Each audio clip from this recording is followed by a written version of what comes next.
Hoy les voy a hablar de una pequeña introducción, vamos a hacer algo breve, dejándolo simple, al performance testing, específicamente para Node.js utilizando K6. Mm, Como dije, algunos ya los conozco, algunos ya me conocen, ya he tenido la oportunidad de hablar con ellos en persona, pero para quien no, pues voy a tener, déjenme el gusto de presentarme. Mi nombre es Sergio Estrella, también conocido como DJKD en Internet, y actualmente soy Full Stack Developer en Selaski. En esta empresa, en esta startup, tenemos el reto y trabajamos día a día para arreglar algo tan importante, pero que está tan roto como la logística internacional. También soy coorganizador de un grupo de investigación en una comunidad en Pereira, en la Universidad Tecnológica de Pereira, llamada Backbone. Esto arrancó a finales del año pasado y también, como contaron, voy a ser muy pronto profesor en Platzi del tema que vamos a estar hablando el día de hoy. Donde trabajo actualmente, trabajamos con Angular, TypeScript, Node.js, específicamente con Express y con la herramienta que vamos a ver el día de hoy, que es K6. Algunos hobbies que tengo, para que me vayan conociendo un poquito mejor, me gusta mucho la comida, cocinar, específicamente cosas de comida rápida, tipo hamburguesas, pizzas, todo eso. También me gusta café en todas sus preparaciones, métodos manuales. Me gusta mucho la música, sobre todo de 70 y 80. Llevo cerca de 10 años practicando artes marciales y también me gusta mucho la historia bélica. Ahora sí, vamos a arrancar haciendo esta pregunta. Y si quieren me la pueden contestar abriendo micrófono por el chat pues, justamente de la llamada, y es, ¿por qué creen que hacemos testing? ¿Qué creen que ganamos con esto? ¿Por qué tenemos que usar parte del tiempo de nuestro trabajo como desarrolladores para hacer testing y tener una buena cultura de testing? ¿Por qué creen? Si quieren pueden abrir el micrófono, pueden dejarlo en el chat y vamos a tratar de armar esta respuesta juntos. ¿Por qué creerían?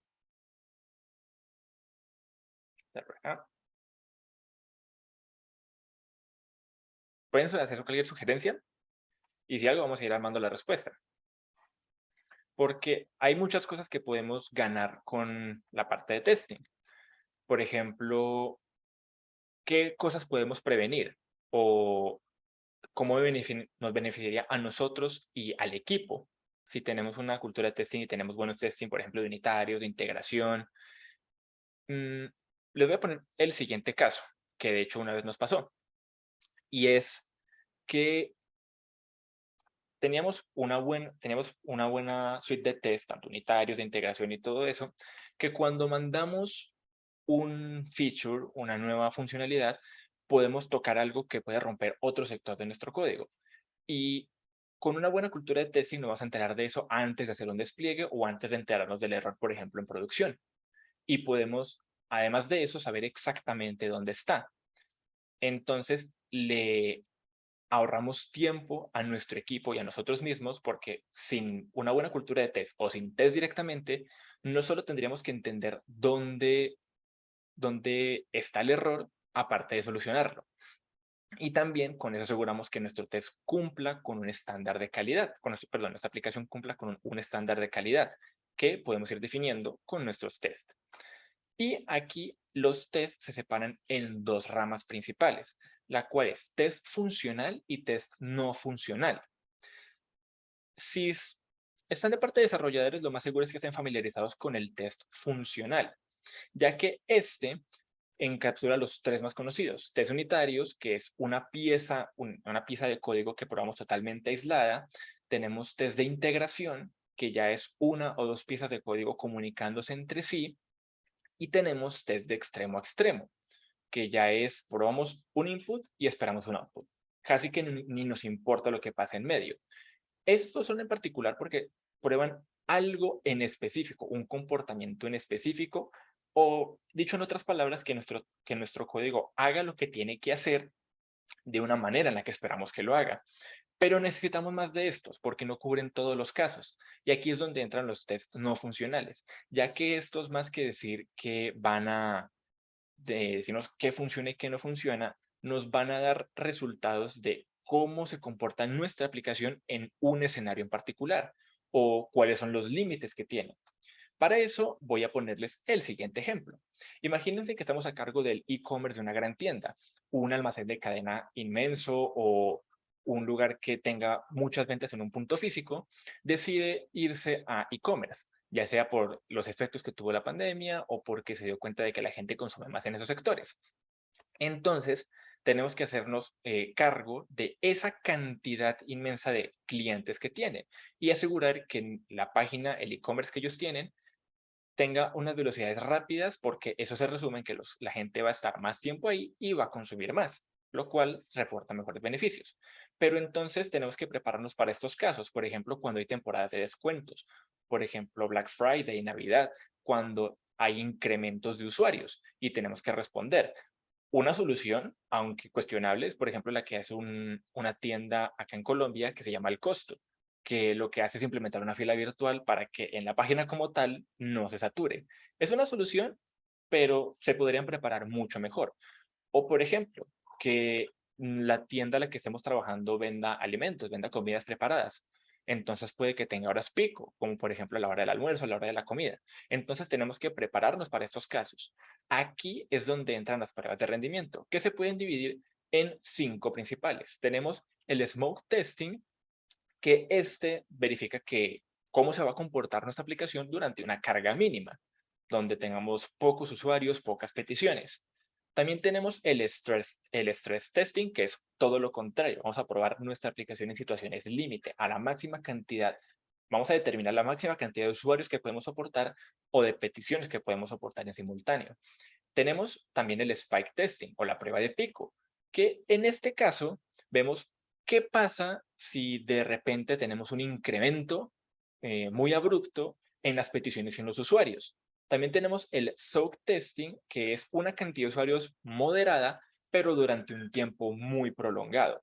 Pónganle 8 horas, 12 horas, 48 horas, esa misma cantidad de usuarios haciendo peticiones de manera más o menos constante. Y tenemos el load testing, que es probar nuestra aplicación en una cantidad de usuarios mediana a alta y con algún que otro pico no tan pronunciado. Ahora, hay que hacer una aclaración, y es de que en frontend las pruebas son distintas a backend. ¿Por qué? En estos tipos de test que les mostré aquí, tenemos la consideración de que son varios usuarios. En cambio, en frontend solo tenemos un usuario, el cual es el cliente, nuestro navegador. Y son muchas menos peticiones comparadas con la parte de backend. Se puede hacer otro tipo de pruebas de rendimiento, las cuales vamos a ver, pero es otro mundo. Se toma de otra manera, y estos tipos de test que vemos aquí son más que todo para backend, específicamente para pruebas de APIs, que es lo que vamos a ver el día de hoy, lo cual es K6. Es una herramienta de performance testing para APIs. Y aquí está la primera cosa. Esto no funciona solo para Node. Puede ser una API construida en cualquier lenguaje. Puede ser en Python, en Rust, en JavaScript, en la que quiera. Siempre y cuando sea una API a la que uno pueda hacer una petición, ya sea get, post, update o delete, si puede hacer eso, K6 puede funcionar. La particularidad es que los tests se construyen en JavaScript. Está hecho en JavaScript en Go y nos da información como la que podemos ver en pantalla, que nos muestra el entorno de ejecución, el escenario, podemos ver cosas como los virtual users, que ya vamos a ir a eso, cuánto dura el test, e información como por ejemplo cuánto tiempo estuvo bloqueada las requests, cuánto tiempo se demoró conectando, cuánto duró, cuánto nos mandamos mandando data, recibiendo data, cuánto estamos esperando y muchos más detalles que vamos a ver más adelante cuando entremos al código. Aquí tenemos una Command Line Interface. K6 funciona a través de línea de comandos, en la cual podemos hacer la instalación. Es súper fácil, sobre todo si están en entornos como WSL o como un sistema Unix. También, como miramos en la imagen, nos da un desglose de las peticiones HTTP y podemos añadir métricas totalmente customizadas, además de que tiene su propio ciclo de vida de test. Aquí tenemos control tanto de lo que pasa antes de ejecutar nuestro test, que es la parte de setup. También podemos configurar cuántas peticiones queremos hacer, a qué endpoints, qué queremos hacer, depende, por ejemplo, de la respuesta que tengamos. Y tenemos una función ya de teardown, que es cuando termina nuestro test, que es precisamente qué queremos hacer cuando termine.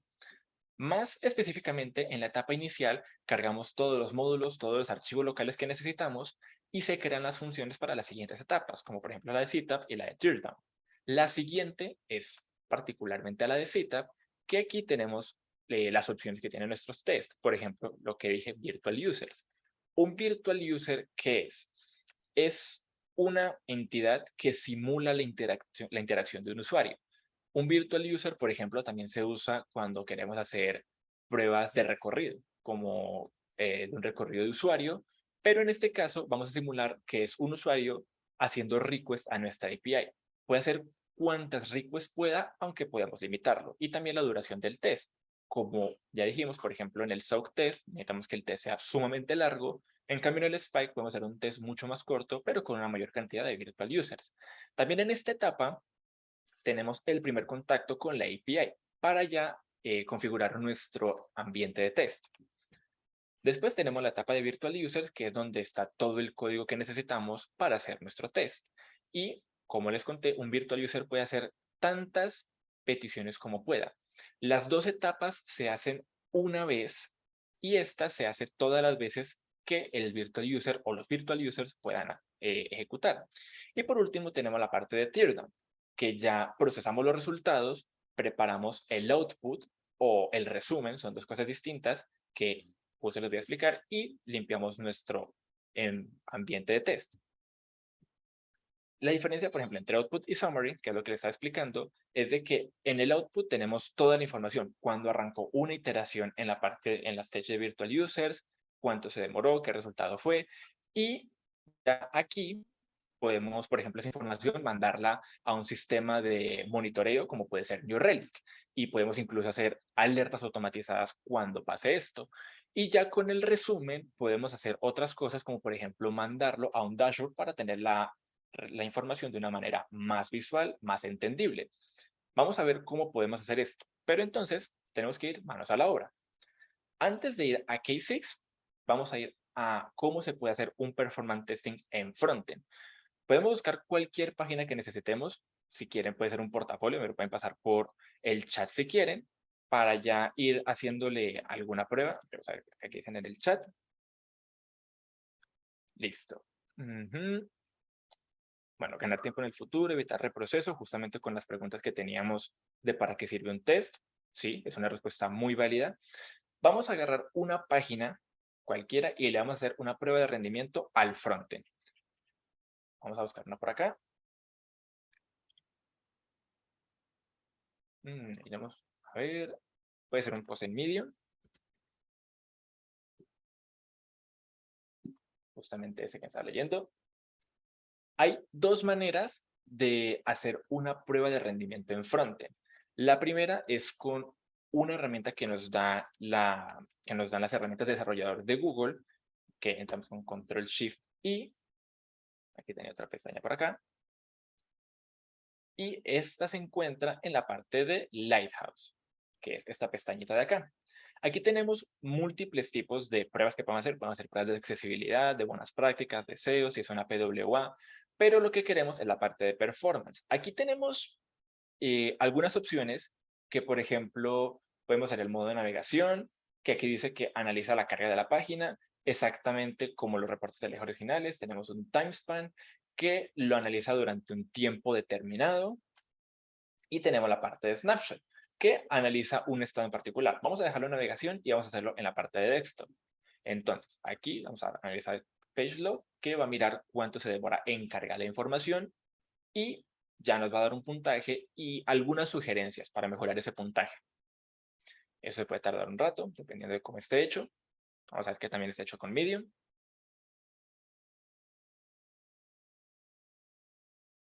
Aquí tenemos una parte de 44. Entonces, por ejemplo, tenemos el FSP o First Contentful Paint, que es cuánto tiempo se demoró en mostrarnos la primera parte del HTML, la primera parte del contenido. ¿Cuánto tiempo nos demoramos para hacer el tiempo de interacción, que en este caso fue muy alto? ¿Cuánto tiempo estuvo bloqueada la página antes de empezar a poder interactuar? Ese es el Speed Index, que básicamente es como un estándar de cuánto se demora para cargar justamente la página. Tenemos cuánto se demoró el contenido más pesado, o sí, que más largo de contenido, que en este caso fueron 2.6. Y aquí tenemos, por ejemplo, unas imágenes de más o menos como en las etapas del test cómo se está viendo la página.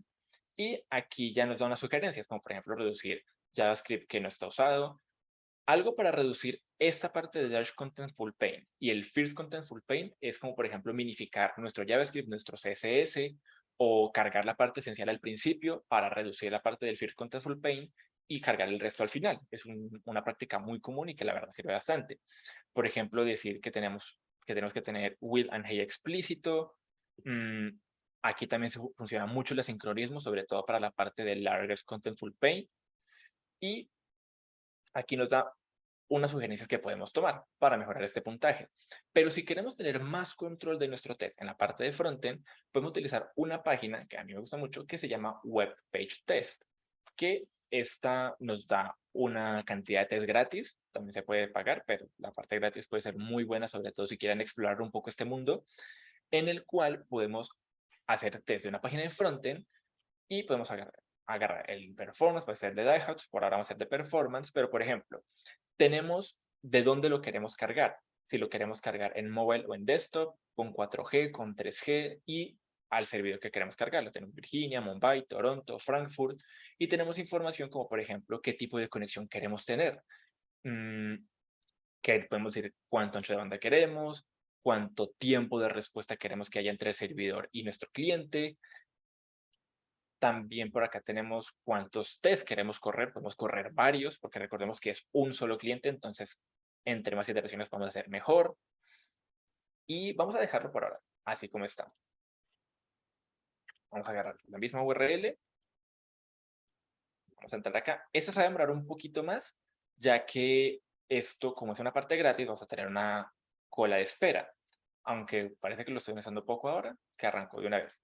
Entonces, esto va a tardar un rato en lo que termina. Vamos a mostrarles la herramienta que vamos a estar utilizando para el test en backend, que es esta parte de K6. Esta, a diferencia de las otras, la parte de testing en local es totalmente open source. La pueden descargar. Tiene una parte de cloud para ir escalando los tests, para asimilar más o menos cómo podría ser en un entorno de producción, ya que aquí estamos limitados por los recursos de nuestra máquina. Pero la parte de local es totalmente gratis y simplemente la tienen que instalar justamente acá en documentación. Está súper completa, súper clara. Habla también de integraciones. Por ejemplo, aquí de instalación aparece para Ubuntu, aparece para Fedora o CentOS, si alguien sigue usando CentOS, también para Mac, tenemos para Windows. Incluso tenemos una imagen de Docker. Esto es súper útil, sobre todo si queremos integrarlo en un entorno de integración continua, por ejemplo, correr nuestros tests en los servidores de GitHub Actions para tener un poquito más de capacidad y ver la diferencia que tiene en nuestra máquina y en un entorno con más potencia. Esto justamente lo explico más a detalle en el curso y aquí estoy yendo un poquito rápido como para ir abarcando lo máximo que pueda. Listo. Aquí tenemos más detalles, como por ejemplo, tenemos en qué versión de Chrome se corrió, qué tipo de conexión tuvimos y hacia dónde nos conectamos. Y aquí tenemos más métricas, por ejemplo, tenemos cuánto se demoró en llegar el primer byte de información, cuánto tiempo nos demoramos en arrancar el render, que es distinto al First Contentful Paint, que vemos que aquí fue 446. Tenemos también un speed index, cuánto nos demoramos acá en pintar el contenido más grande, que fue un poquito mayor. Tenemos también el Cumulative Layer Shift, que básicamente es como la cantidad que tenemos de procesos en asíncrono y la cantidad de datos que mandamos. También tenemos acá el TBT, que es el tiempo que estuvo bloqueada la página. Y tenemos, por ejemplo, más imágenes de justamente el test. Y si vemos, por ejemplo, acá nos dice exactamente en qué punto, qué estaba pasando cuando llegamos a la información que tenemos. Por ejemplo, tenemos que el total blocking time, el mayor tiempo fue justamente aquí. Que aquí nos aparece más o menos como el orden de lo que estuvimos cargando y que estuvimos cargando en total. Parte de CDNs, parte de los scripts y cuánto estuvimos usando de recursos. Que aquí ya más o menos, como dijimos, es un test no funcional. Más o menos dando una sugerencia de dónde podemos arrancar a optimizar. Nos puede dar información bastante valiosa. Esto en el lado del frontend. En el lado de backend, vamos a tratar de correr un test en particular. Vamos a llegar acá. Vamos a aumentar eso de tamaño. Voy a hacer acá. Ok. Listo. Ahí puede ser.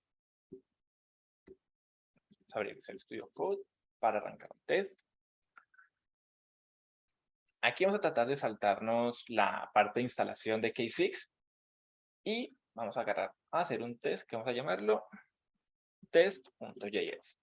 Entonces, vamos a arrancar con la parte del setup de nuestro test, que esto es de la siguiente manera. Tenemos que importar acá HTTP para poder hacer nuestras peticiones HTTP desde K6. Bueno, vamos a desactivar el Copilot un momentico. Un ratico, listo. Y en esta segunda etapa, que es la parte del setup, el código que tenemos va a ser una constante de opciones. Aquí podemos configurar la cantidad de virtual users que queremos, que eso lo podemos hacer acá. Virtual users vamos a poner, por ejemplo, 5, y vamos a hacer que la duración del test sea de, vamos a hacerlo cortito, vamos a hacerlo de 10 segundos. Ok, duration, tenemos que hacer la coma acá, listo. Y la parte de virtual users es la función por default que vamos a tener acá, que esto por ahora no recibe nada, y tenemos que hacer nuestra petición. Vamos a hacerlo con una respuesta. Lo vamos a guardar en una variable para mostrarles después cómo podemos modificar el output que necesitamos. Y esto va a ser una función HTTP, que es la que estamos importando. Y aquí tenemos los distintos métodos que podríamos tener, que podemos utilizar. Que por ejemplo puede ser get. Y vamos a utilizar por acá una URL que tengo guardada, que la estamos usando en el curso, que es de la escuela de JavaScript. Vamos a traernos simplemente la lista de productos. Listo. Esto es una estructura de un test en K6 bastante simple en la que tenemos, como recordamos, la cantidad de virtual users, que es cuántas instancias vamos a tener simulando usuarios que van a estar, como decir, pegando el API o haciendo request toda la cantidad que sea necesaria, por cuánto tiempo, que en este caso va a ser 10 segundos. Para correrlo, simplemente tenemos que decir acá K6 run y el nombre de nuestro test, que en este caso es test.js. Aquí, ok, vamos a decir get.null, listo. Aquí está tratando un error. HTTP response http.get. Que esto, ok, lo puede estar trayendo a otro lado. No lo trae por default, sino que lo trae así. Listo. Vamos a limpiar acá. Vamos a correrlo.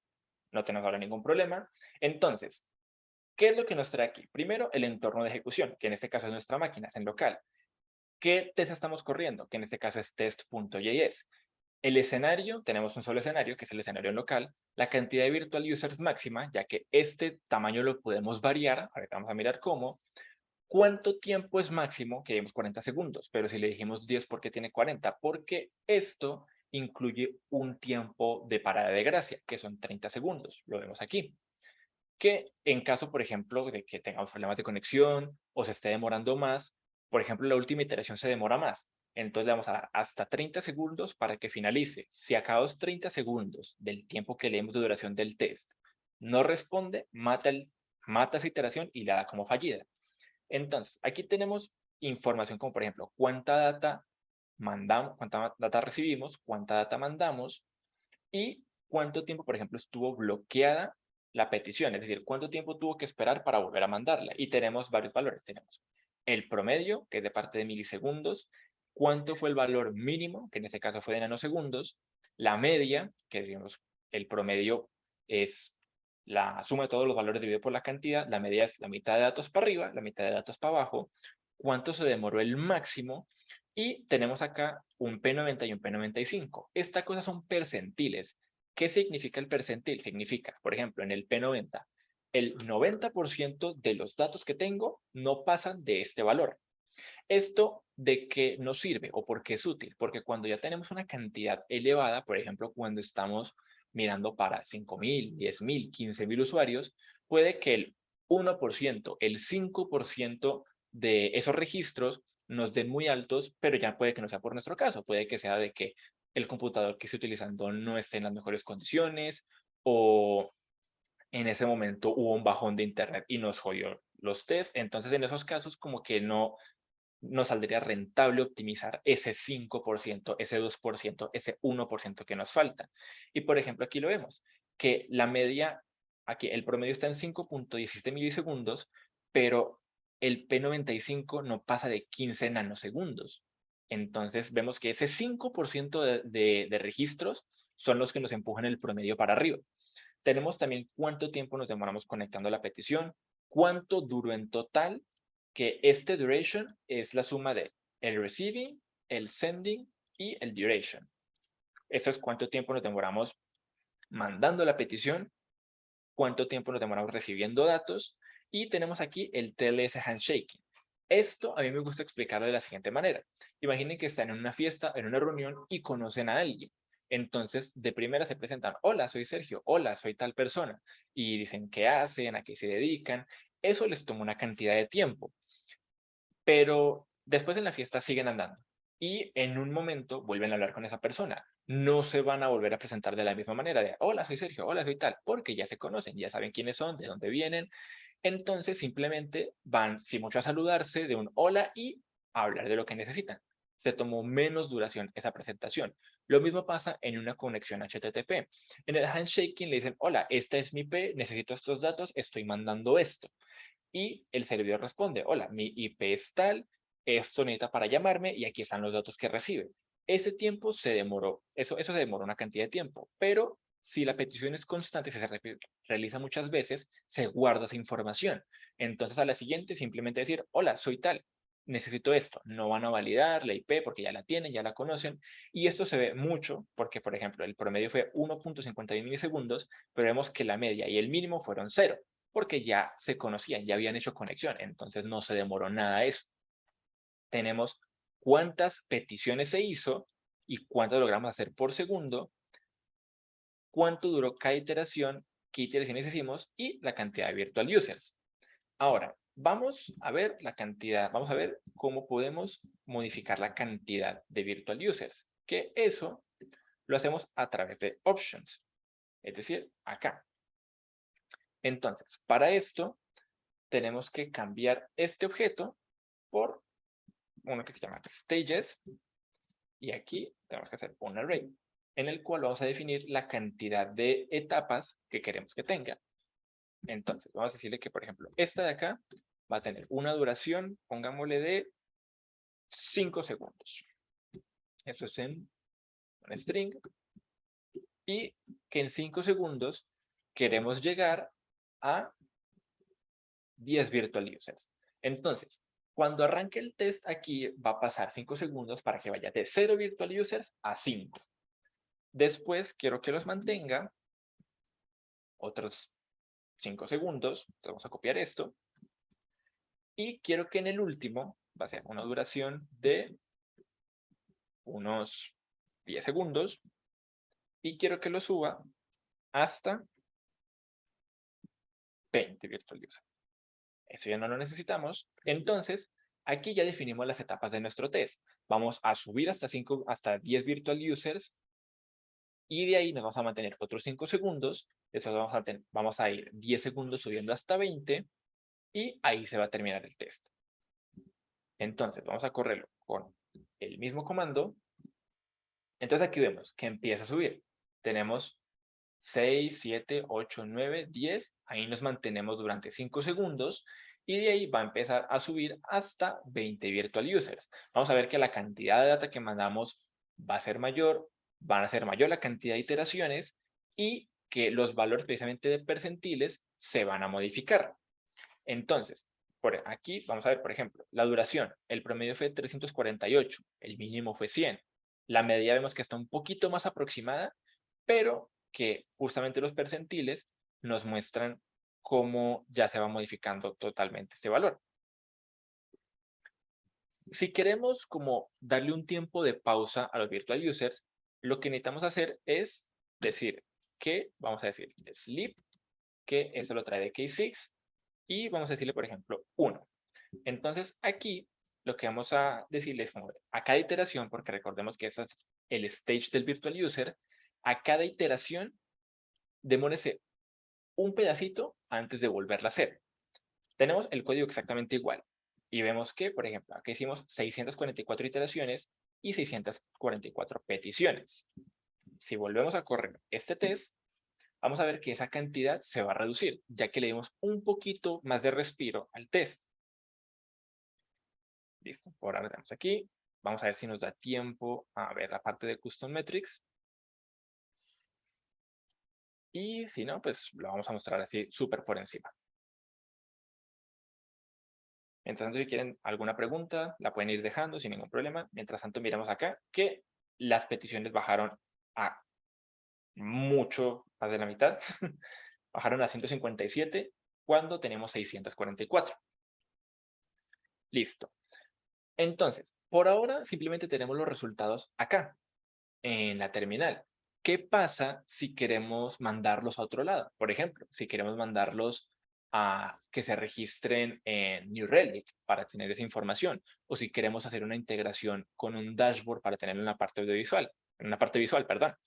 Entonces, para esto tenemos que hacer la parte de outputs, que esto vamos a hacerlo de esta manera de acá. Tenemos que utilizar case6 run, el mismo comando que teníamos, pero acá tenemos que utilizar el comando que tenemos en la presentación, que es este de acá. Tenemos que decir --out, out flag, exactamente, --out, y tenemos que decirle hacia dónde queremos mandarlo, que en este caso queremos que sea results.json. Vamos a ver, invalid type, experimental, ok, en este tenemos que hacer el tipo de dato. Muy bien, gracias por recordármelo. En este caso es output, then tenemos que decirle que es JSON. Vamos a validarlo si hay alguna documentación. Listo, vamos acá a ponerlo rápido. Results output. Bueno, podemos mandar también la parte de percentiles, por ejemplo acá el P99. Y aquí tenemos JSON igual, ok. Es --out, JSON igual al resultado que queremos tener. Vamos a ejecutar la misma cantidad de test y esto nos va a dar el resultado completo de los test. Va a ser algo totalmente ilegible porque esto es lo que mandamos para otro lugar, para poder mandar justamente a dashboard o para utilizar las integraciones que nos da New Relic. Entonces, ya cuando se termine el test, esto va a entrar a la etapa de teardown que nos va a generar la información que necesitamos. Si vamos a nuestro Visual Studio, vemos que se generó un archivo llamado results.json, que tenemos un montón de información, un archivo totalmente ilegible. Si queremos algo más aceptable, como lo que estamos viendo en la terminal, tenemos que utilizar el comando de summary trend, que este lo tenemos por acá. Listo. Entonces, voy a ir acá. Tenemos que decir summary trend y vamos a decirle results.json, summary trend. Ok, no lo conoce. Un momentico, lo reviso por acá. Listo. Tanto veo que por acá no hay preguntas por ahora. Listo.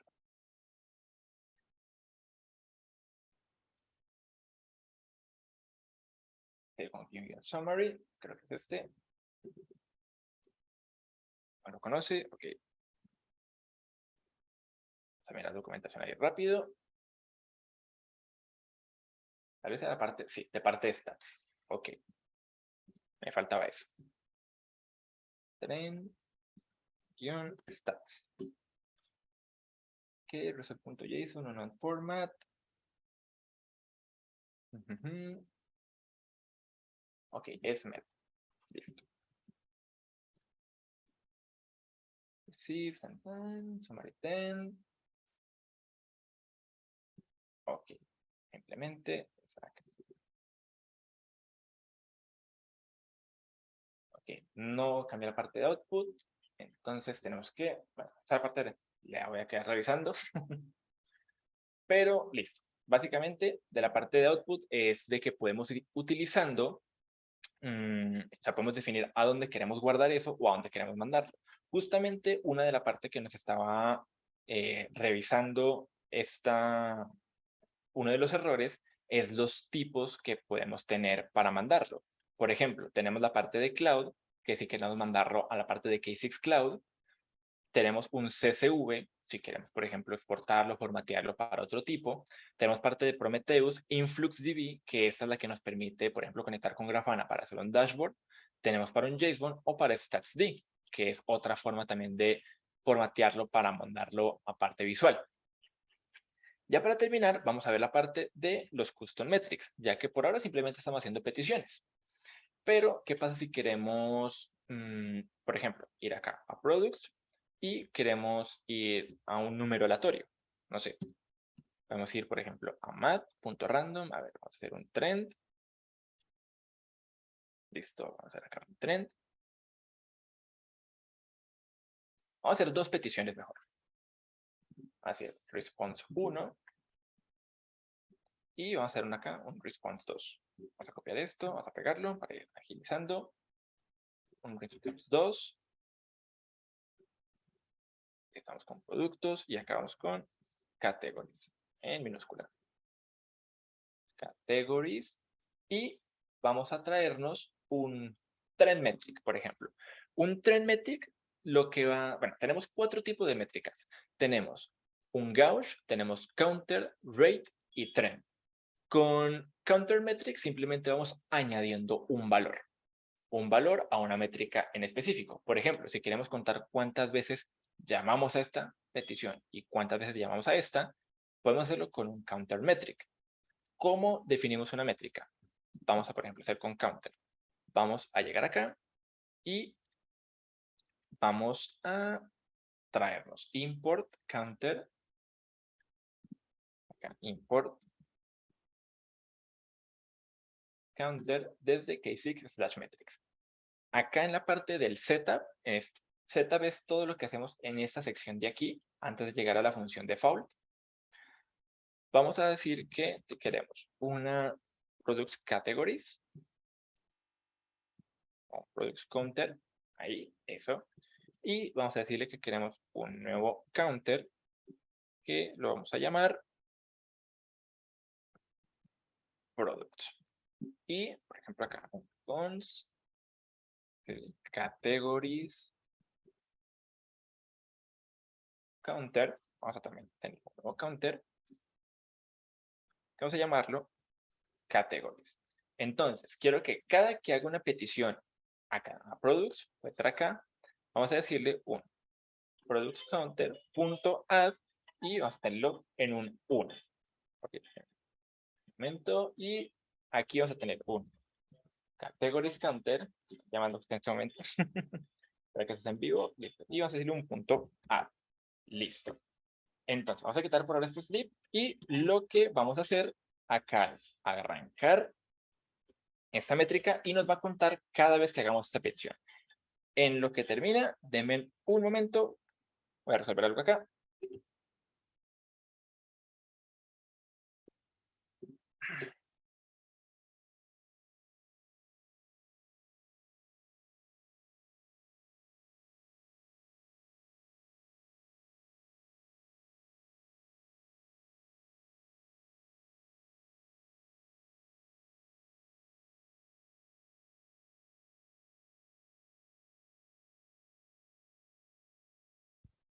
Listo, volvimos.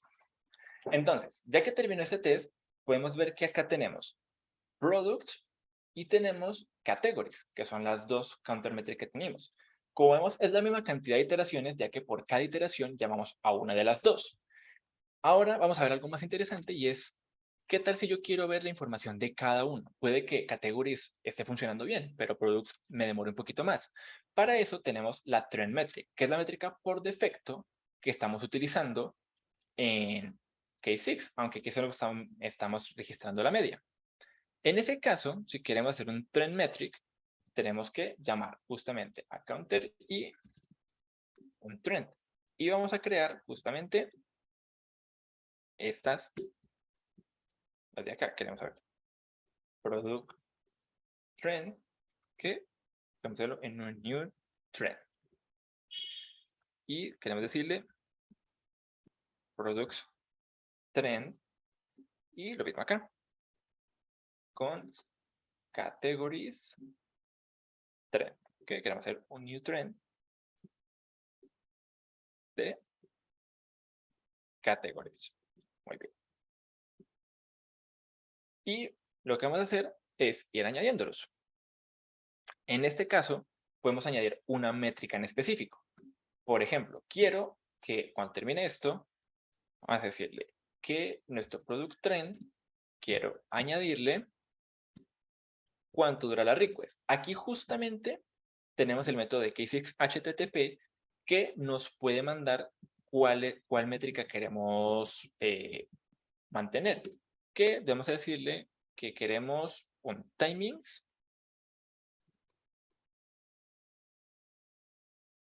y, ok, esto es response.1, lo siento, es response.1, queremos ir con timings y tenemos aquí las métricas que teníamos mirando en el output de terminal. Yo quiero la duración en total y vamos a hacer lo mismo en la parte de acá. Queremos ir con categories trend. Ok, aquí no es counter, ya me di cuenta, es trend. Listo. Y queremos añadir el registro de response.2.timings.duration también. Muy bien. Y vamos a volver a correr nuestro test, pero en este caso no quiero que me mande toda la información. Vamos a correrlo tal cual como lo teníamos. Ya justamente lo que les iba diciendo, la parte de trend es por defecto cómo muestra la información K6, con las medias, los promedios, los percentiles. En el trend, en el counter, vamos añadiendo un valor, uno por uno, y se va acumulando. Sí, en una iteración va a ser 1, si añadimos 2, luego en la siguiente iteración van a ser 3. Tenemos el gauge que guarda el promedio, o sea, la cantidad de veces que un valor es distinto a 0. Esto, por ejemplo, podría ser para controlar cuando una petición no es 200. Podría ser muy útil para eso. Y tenemos también la de rate que guarda el promedio. Entonces, aquí tenemos el categories trend, que es el promedio de la duración, o sea, de la petición en total, que era lo que necesitábamos, de el endpoint de categories. Y también tenemos por acá el de product, que si vemos, por ejemplo, el de duración total, son distintos. Este 179, este 134 y este 223. Aquí entonces ya estamos viendo que en este caso el de product sería el que nos estaría jalando para atrás o aumentando el valor de esas métricas. Me gustaría estar hablando un poco de más, pero bueno, ya para ir cerrando, les quiero decir que si quieren ver cómo hacer un dashboard de resultados, cómo escalar test en local y en la nube, porque aquí K6 da unas limitaciones para correr, para no usar toda nuestra máquina. Podemos quitarlas para usar todo el poder de nuestra máquina. Y si quieren ver integraciones como las de GitHub Actions y New Relic, los espero en el curso de Performance Testing, donde vamos a hablar con más calma, más claro y donde voy a estar ahí para poder contestar todas sus preguntas, que se estrena exactamente en una semana. Así que los espero ahí y bueno, gracias por su tiempo. Si tienen alguna pregunta, estaré gustoso de contestar.